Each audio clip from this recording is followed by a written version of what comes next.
Good afternoon, everyone who is in EMEA, joining us from anywhere in the EMEA, and good morning to all of you who might be just like me here on the West Coast, United States. Welcome to the Collaborative WIM second quarterly book club event. And today, with guidance from Andy Molinsky, we'll learn how to step outside of our comfort zones, adapt the growth mindset, and gain some more self-confidence.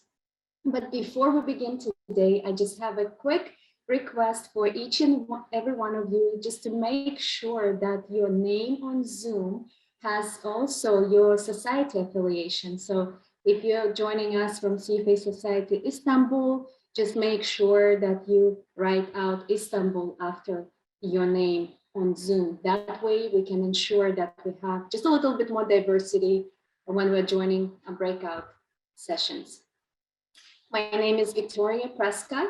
I'm a board member of the Collaborative WIM and also an advocacy chair of the CFA Society San Diego. I have a pleasure of being joined by our hosts today, Ilki Homrich, on behalf of the CFA Society Istanbul, has been an amazing supporter of our initiative and has done a tremendous job to make this event happen for all of us today. Okay, would you like to introduce yourself and your team and just say a few words on behalf of the CFA Society Istanbul? Yes, hi Victoria and hi everyone and welcome. Thank you very much, the whole WIM collaboration team, particularly Victoria, Regina, Sarah, and Kaylee for providing us with this opportunity. It really was a great networking event the last time we had it in early August. And I was thrilled to read the book, Reach. It really sort of made me think about what we can do better to get out of our comfort zones. And I'd like to introduce our team and thank them as well. Sarah and I work together at CFA Society Istanbul as professionals, and Püren Kolabaş is one of our board members, and she'll be also moderating. And Nina Kurdiani is from Georgia, but she's also within our natural territory. So I do want to thank them once again for their efforts and support. And also we're thanking Andy for writing such a wonderful book. Thank you so much, and thanks again, CFA Society Istanbul, for supporting us today and for hosting this amazing event. So the plan for today is for us to start with the breakout room discussions to give you an opportunity to discuss the book, meet some new friends, network, collaborate, and just keep a goal in mind when you are collaborating to come up with the question that you would like to ask Andy during the Q&A session that will follow our breakout room discussions. But before we transition to breakout rooms, we would like to run a quick icebreaker poll. So whenever you see the question show up on your screen, yes, you can just take a few minutes to answer this question. It will help you to hopefully facilitate some discussions during the breakout sessions. So how often do you find yourself resisting the need to get outside of your comfort zone? All the time, every day. I think I'll be in that group frequently, maybe several times a week, occasionally, or never. Those that can drop out of today's session, they already have enough self-confidence. So looks like we all, everybody kind of falls in that category that we sometimes or often find ourselves uncomfortable of stepping outside of our comfort zones. And examples could be, asking for a raise, accepting a new job or a new opportunity, delivering uncomfortable news, or networking for someone. So with that, we'll transition to the breakout rooms, and remember to share your own personal experience of stepping outside of comfort zones and how did it feel, and share the situation and what did you learn from it perhaps. And remember to come up again as a group to come up with a question for Andy that we will see him in 30 minutes or so.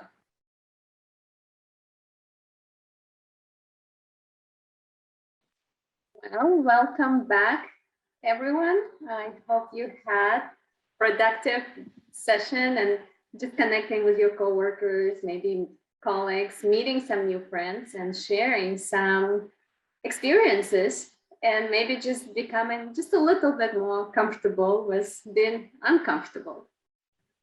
And it's a great pleasure for me today to be joined by Andy Molinsky, a professor at the Brandeis University School of Business in the Department of Psychology, and the author of our today's book, Reach. Andy has a PhD in organizational behavior and MA in psychology from Harvard University.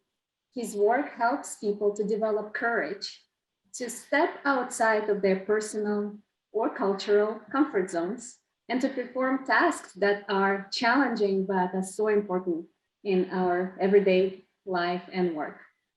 His research and writing have been featured in Harvard Business Review, Psychology Today, New York Times, Financial Times, and the Wall Street Journal. In his first book, Global Dexterity received the silver medal for best business book and has been used in organizations around the world, including Boeing, AIG, US Air Force Academy, and the Clinton Foundation. We're very honored to have Andy join us today to discuss his new book, Reach. So welcome, Andy. And to start off, maybe could you share with us just your motivation to write this book? Sure. So first of all, thanks so much for having me here. It's really exciting to be part of this event. So thank you. And it's nice to see so many faces from around the world. So yeah, my motivation to write Reach. It's funny. The motivation actually came from the earlier book that you described, Global Dexterity. So I wrote Global Dexterity in 2013.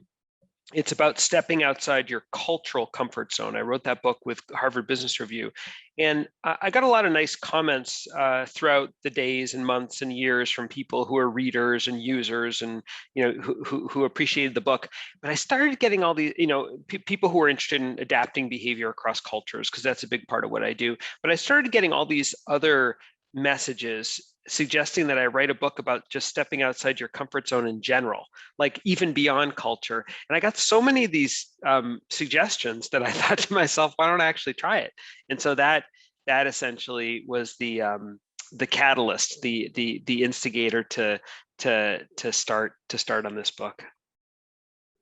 Nice, thank you for sharing. And just a quick reminder for everyone in the audience today, you can ask your question by using the raise hand function on Zoom. That way you can get in the queue and ask your question live, or you can also type your question in chat and I would be happy to read it out loud. But obviously, given the topic that we're discussing today, I strongly encourage you to turn on your cameras, unmute yourself, and ask your question live, because you have such a great opportunity today to speak with the author, and that's just, don't lose it. And maybe again, Andy, just to set the stage and while we're waiting for questions to assemble, could you maybe just give a definition of what the comfort zone is and why are we so drawn to it? Why are we keep coming back to it?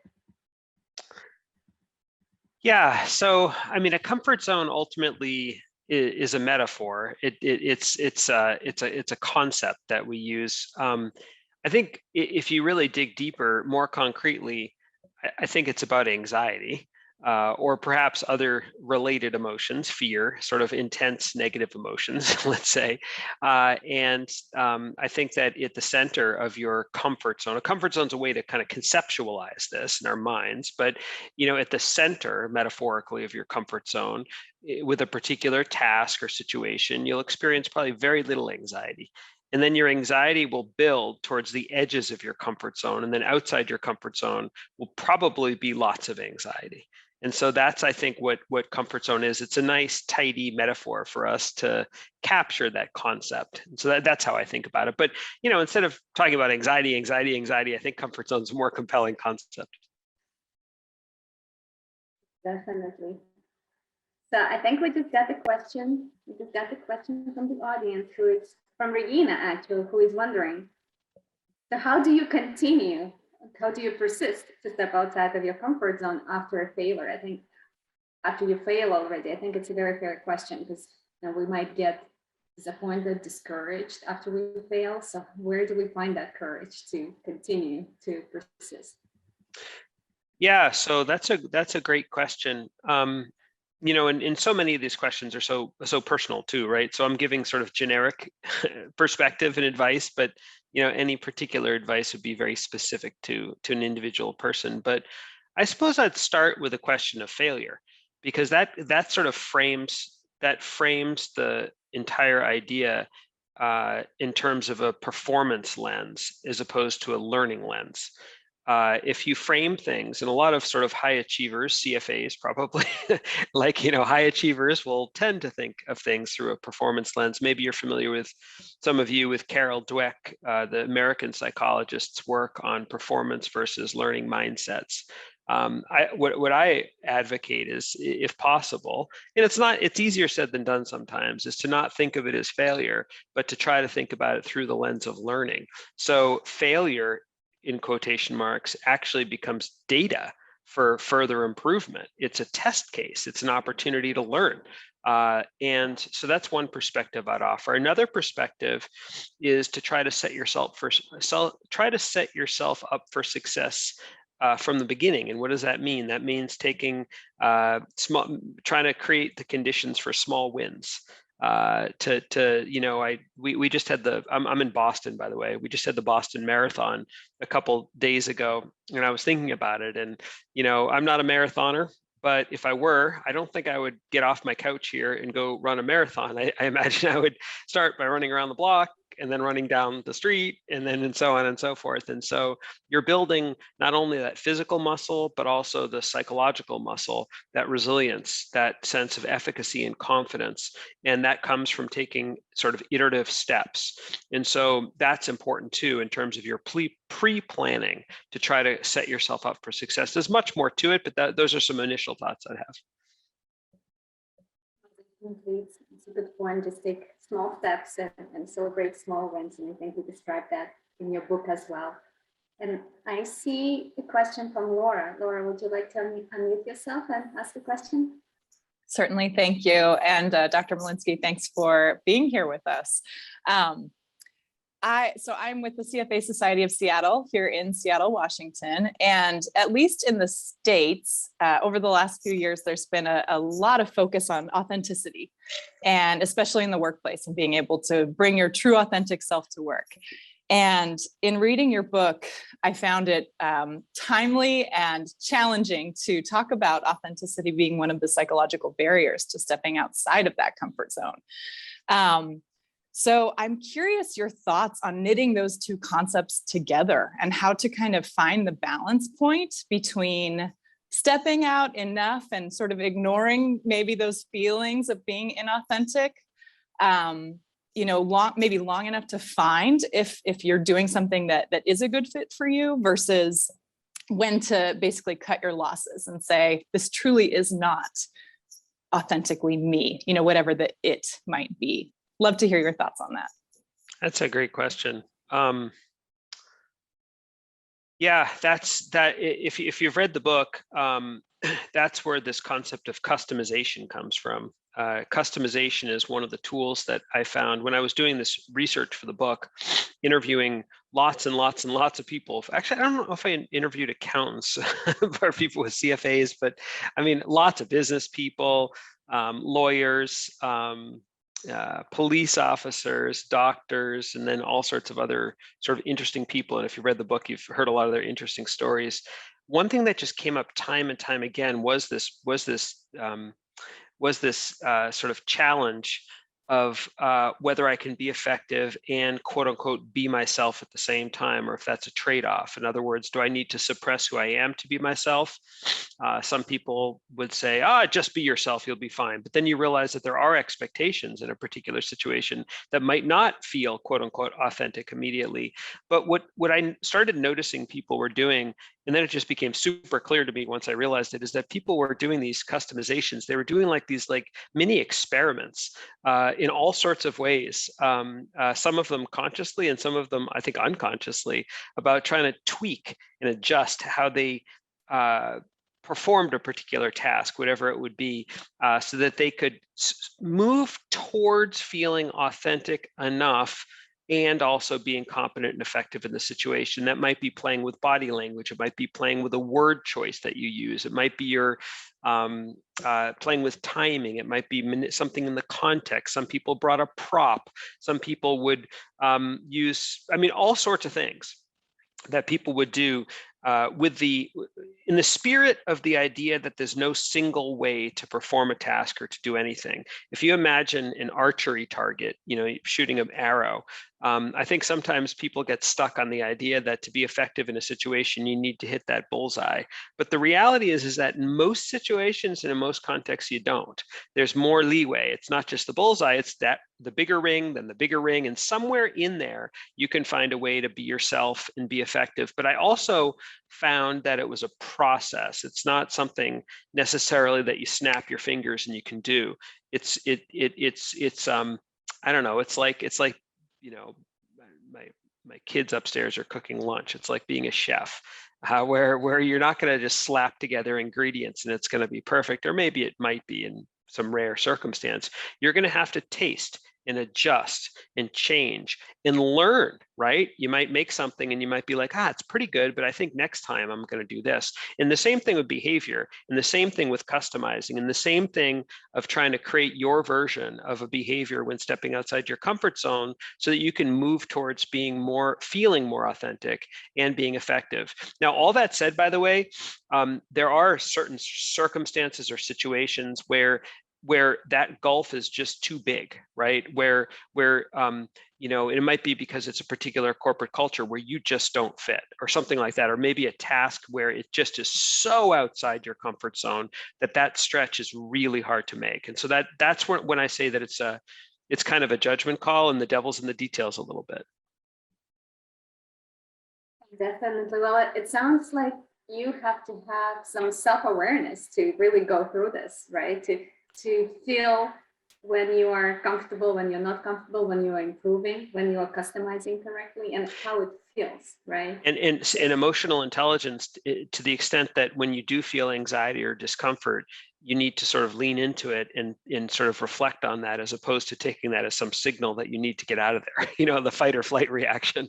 Like if you can sort of sit with it, tolerate it, but also be conscious and self-aware and learn from it, I think that's, and as I'm saying, this is easier said than done. In some circumstances, it's really hard to do this, right? Especially, by the way, if you're stressed already, if you're going through things already, you know, we only have, human beings, all of us only have a certain amount of psychological capacity to be able to function in a particular moment, you know, and if too much of it is being used in other circumstances, if we're stressed or worried or preoccupied, we're going to have less available to us to be able to do this work. It takes work. Definitely, it's a lot of self-work. And I see Tasneem has a question. Would you like to unmute yourself and ask your question? Hi, I just want to start off by saying this is, again, out of my comfort zone, and I'm just, Right. I need to put it out there and like applaud myself. But I do want to ask, even looking at the audience now, or the attendees, if from your research and from your experience writing this book, if women are affected more by comfort zones, and if they would be more in a shell and would find it more difficult to get out of their comfort zone as opposed to men. And just like there's a cultural comfort zone, is there something applicable to gender as well? So something that would hold you back, whether you're, regardless, so basically just based on your gender, and just if there would be different techniques to deal with that accordingly. It's such a great question. Thanks for asking. Thanks for getting the courage to ask. Thank you. But so the way I would answer that is that I did not go in to study gender. So like the social scientist in me says that it's, I can't really give you a good answer because I didn't actually go in to study that. Anecdotally, I didn't see much difference in terms of the range of different psychological roadblocks people experience, the types of ways that they avoided stepping outside their comfort zone, the techniques and tools that people used to try to successfully step outside their comfort zone, which in the book are conviction, customization, and clarity. I didn't see any sort of consistent patterns with men and women, but then again, of course, I didn't go in to study that. That said, I mean, I suspect that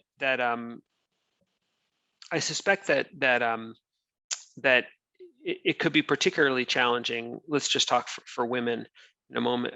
Right now, it could be particularly challenging for women in certain circumstances. I'm just sort of reflecting here. I didn't actually go in to study this, but at least in the U.S., I'm aware. I'm not a woman, but I have colleagues. I have a wife. I hear a lot. I have a daughter too, a 17-year-old daughter. I think sometimes women have it's for women to be leaders, for women to be outspoken. That there's a narrower band of acceptability in the world sometimes, which makes it very difficult for women. I think, and that could potentially, those sort of attitudes and expectations and norms could impact women's experiences as they consider stepping outside their comfort zone or even try to do it. Those kinds of things. But honestly, I really didn't go into study that per se, but I mean, it's a great question. Thank you, Tasneem, for asking the question in between things. Indeed, definitely feels very similar situation to what you described, based on cultures, how different cultures have different norms. I feel like, our society also has some maybe unspoken at times gender rules and norms that women are trying to break out of in the modern world. We have another question that came in from through the chat from Beth at CFA Nashville. So it's very timely, I think, for a lot of us who are working for large organizations. Now is sort of the time to have performance evaluations, salary review discussions, and everything. And so her question is really, if you have any advice to people who are trying to engage or confront with their superior when looking to move forward up the career ladder, or ask for a raise, which is important, or ask for more responsibilities. Do you have any maybe techniques, customization techniques, or ways to gain clarity that to help us go through those conversations? Yeah, that's a great question too. Very pertinent. I don't know. So I was looking at that in the chat. I was thinking to myself about this one.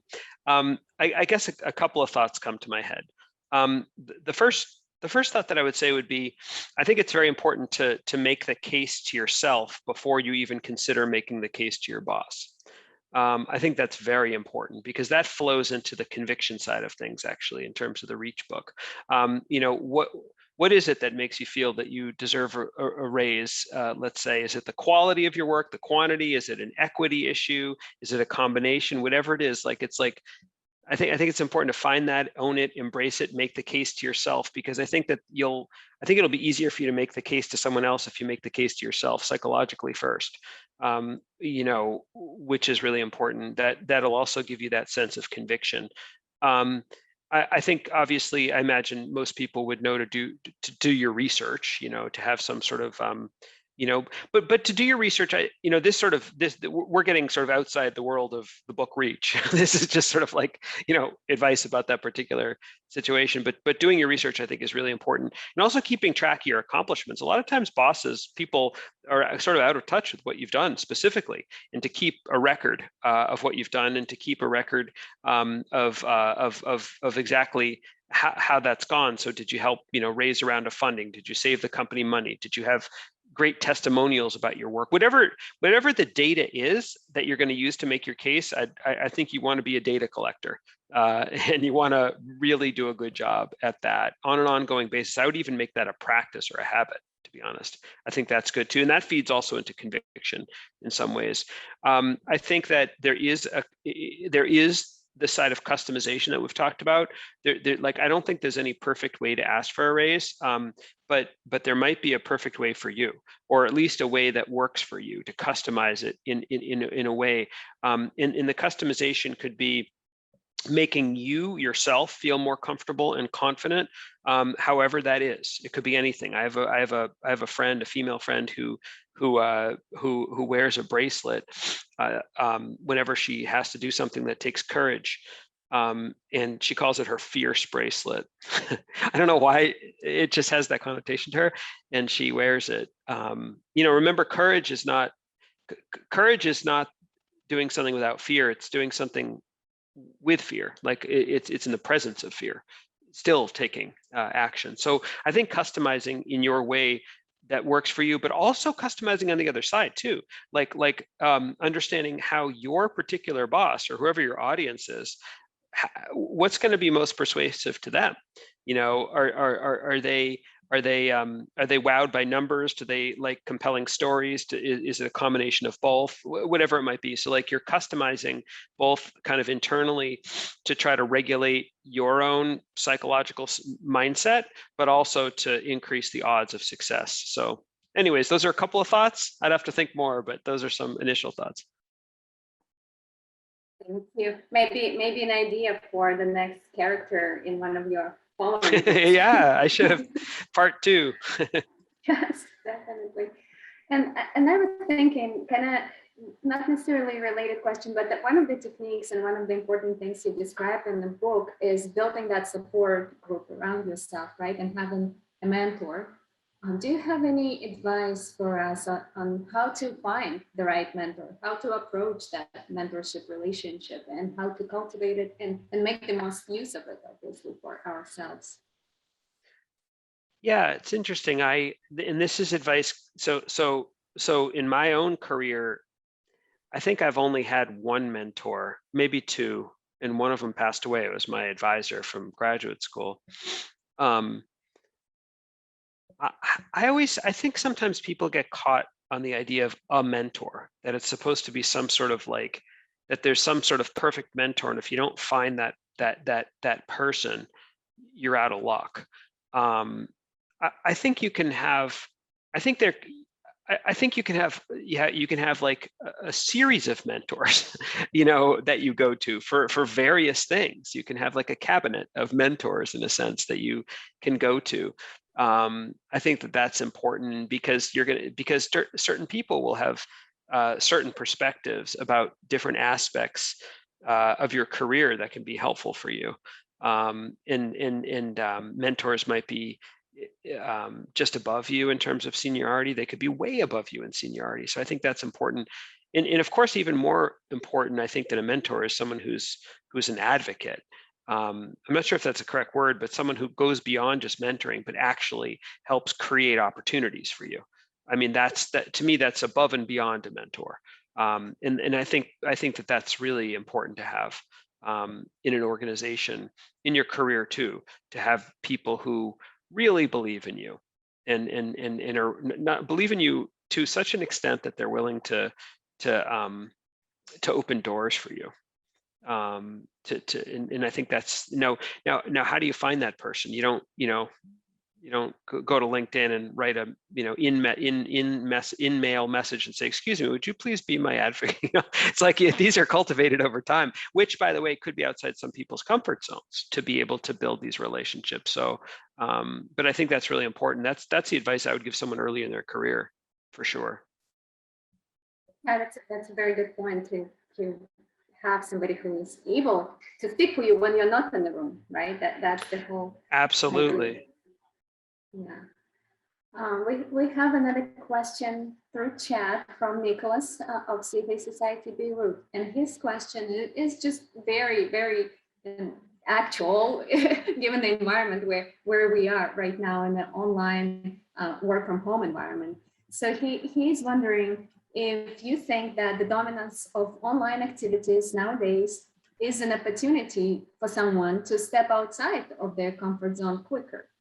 Or do you think that it's on the opposite, it might mislead someone and we get, we're not really getting outside of our comfort zones in reality. So do you think the online world helps us or hurts us in this sense? Well, I don't know if I would frame it that way. I would frame it in the sense that we have different modes now, and that the online mode has been growing in prominence even before COVID, and now it sort of feels like after COVID, it seems to be like existing is a quasi parallel mode, right? So that some organizations are going back in, like me, just in my realm. I just finished teaching a group of MBAs in person. I'm starting to teach another group online soon. I have meetings that are in person. I have meetings online. It's like it's fluid, but it's different modes. And I think that there are comfort zone challenges perhaps in each of these modes. You know what I mean? So that I don't know, as long as you recognize the fact that they're different modes, I don't know if it will mislead you necessarily. So I'll give you an example for me. And when we first went online, I wrote an article in Harvard Business Review about this, I think in May of 2020, because it was like right as this was happening. And the experience of trying to create connection and intimacy with people on Zoom, like what we're kind of doing now. It's like, it's not easy to do. It wasn't easy for me to do. I hadn't done much of it before. How do you feel that you're connecting with people when you're speaking to that little hole on the top of my computer, and and oftentimes you don't get that spontaneous immediate feedback that you would in a room of people. I actually was contacted right around that time by a group of international mediators to do some consulting for them, because they struggled. Mediators need to create trust, really quick trust between different parties, and all of a sudden they had to start doing it online, and they were like, whoa, how do we do this? And so for me, that was outside my comfort zone. But it was also an opportunity to build new skills in a different mode, which are very different really than the skills I think that I would use in the in-person mode. So that's sort of how I would look at it. And if you consider those two modes as two sort of domains, and you're going to probably have comfort zone challenges and comfort zone successes in each of those domains separately, that might be a way to make sense of that. But for those of us who got used to this virtual environment and not actually facing people in person, not having to speak with somebody in person, do you have any advice for us as we return to that normal world and kind of trying to separate those two realities?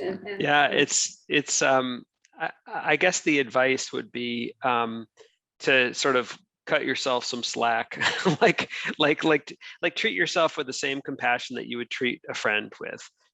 Don't be generous to yourself, because there will be a little bumpiness perhaps coming back. But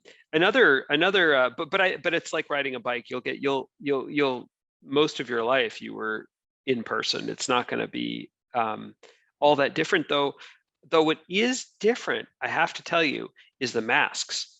It's really interesting to be connecting with people, especially people you've never met, through masks. And at least, I think different countries and different corporate cultures in different cities and states around the world and the country will have different norms around this, right? In some cases, no masks at all. In some cases, exclusively masks. It's all very variable.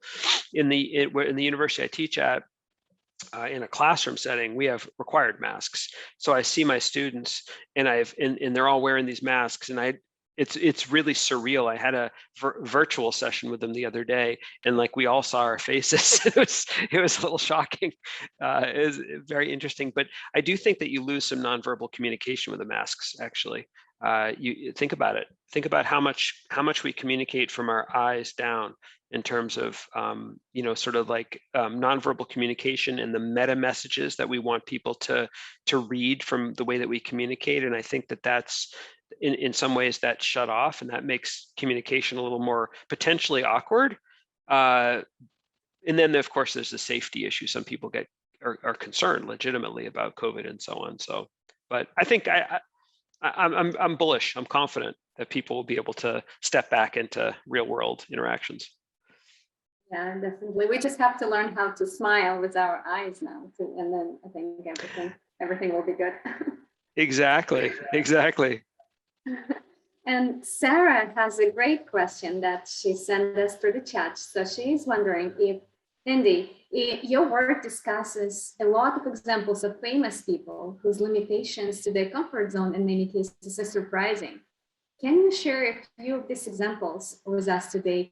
Perhaps these examples of famous people but been feeling imposter syndrome can also inspire us and help us develop a bit of courage to step outside of our comfort zones. Sure, and that was one of that's always a fun exercise to do, to sort of search the web and books and so on to see. And there's so many cases.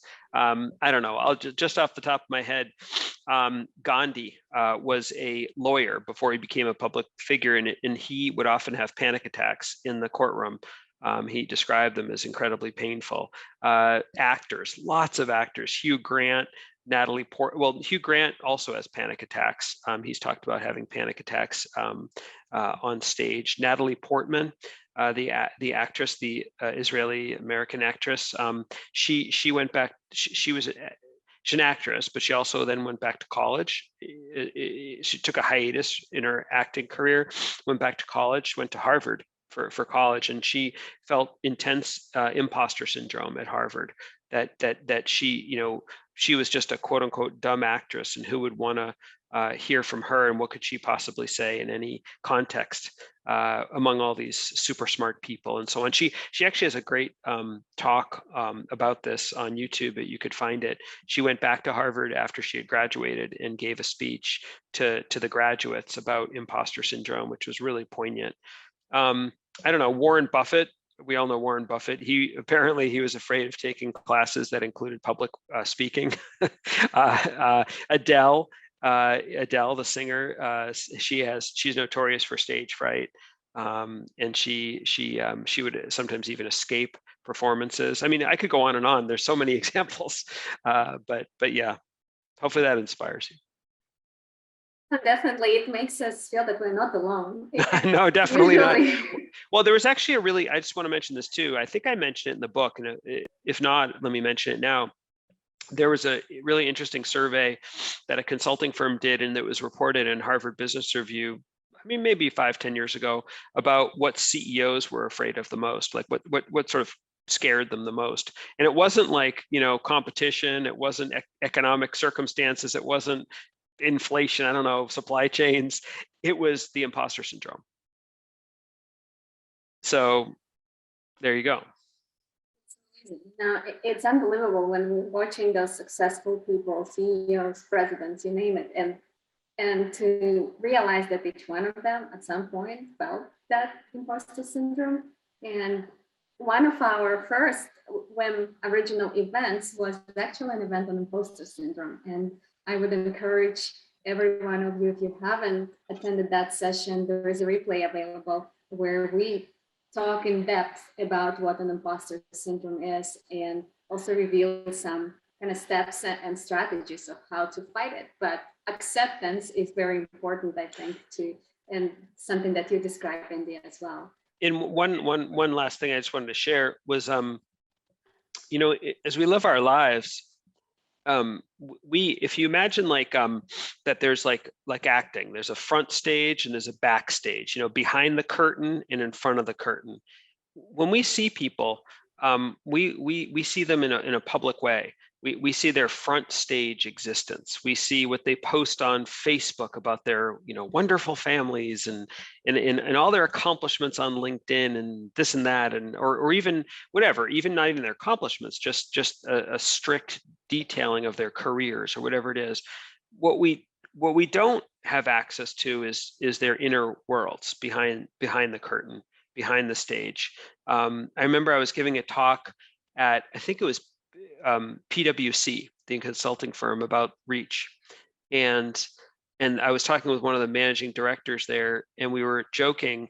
He was telling me that, he said, those cartoons where there's a speaking bubble in a cartoon, and then there's a thought bubble in a cartoon. Like the thought bubble has little tiny bubbles and then a bigger circle detailing someone's inner thoughts, and then the other one is what they say. He said at PwC, we don't talk about any of the fears or concerns or anything you talked about in this talk in the speaking bubbles, but if you were to able to access our thought bubbles, it would be all over the place, like everyone in this room. So I think that's sort of interesting. We don't have access to that, but everyone walks around with it. Definitely. And so it kind of brings me back to that, not only self-awareness, but also that emotional intelligence that we referred to earlier. It's just kind of, realizing that we all have emotions. People, especially in this, like we said, online world, it's really hard to understand and see behind that curtain and really see the people and their emotions and their lives that they have on the outside of social media. And unfortunately, we are running out of time, and time flew by, Andy, and I'm glad. I feel like we need a second session, but I'm glad that we have another session scheduled for today for the US time zone. So if it's not too late for all of you guys, I encourage you to join again and maybe ask different questions and just discover some different approach to get outside of your comfort zone. But before we finish off, I wanted to see, Andy, if you had any final words of wisdom to all of us, any final advice, and maybe just again tell us that whether some words of encouragement, whether it's a big step or big jump we need to make to get to where we would like to be, or whether gradual step by step sort of process is okay.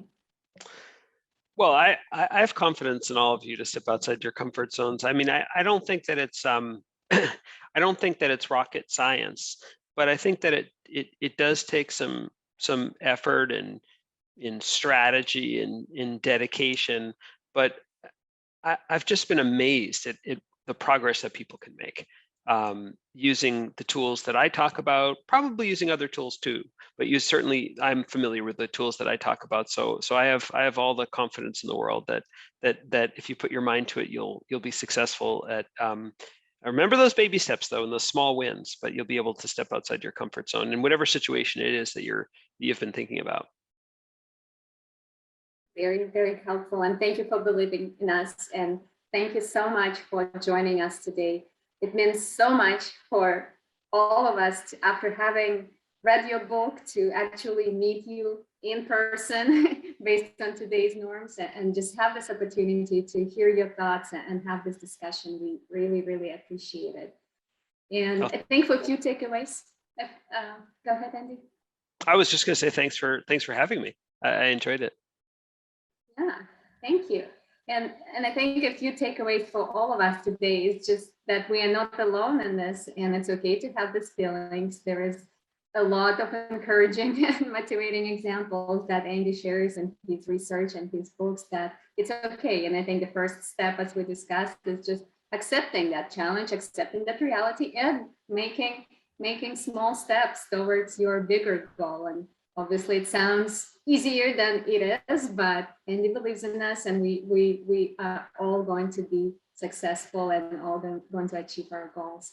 And before we finish off today, we just have a short feedback call. We have a quick question for all of you about our program today.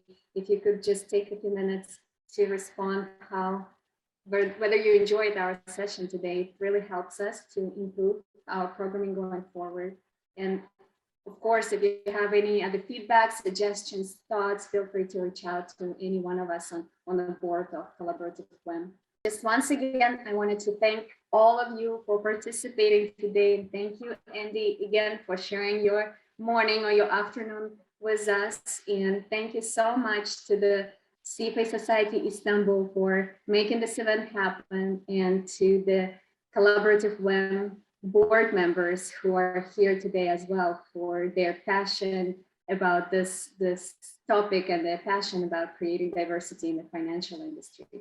And we are looking forward to see you all, if not in today's afternoon session, but at least in our next event, which is going to happen on November 18th and will be hosted by the CFA Society in New York. So more communication will come on that front, but we're looking forward to see you all then. And we can conclude this event, and goodbye for now, and we'll see you all in the future.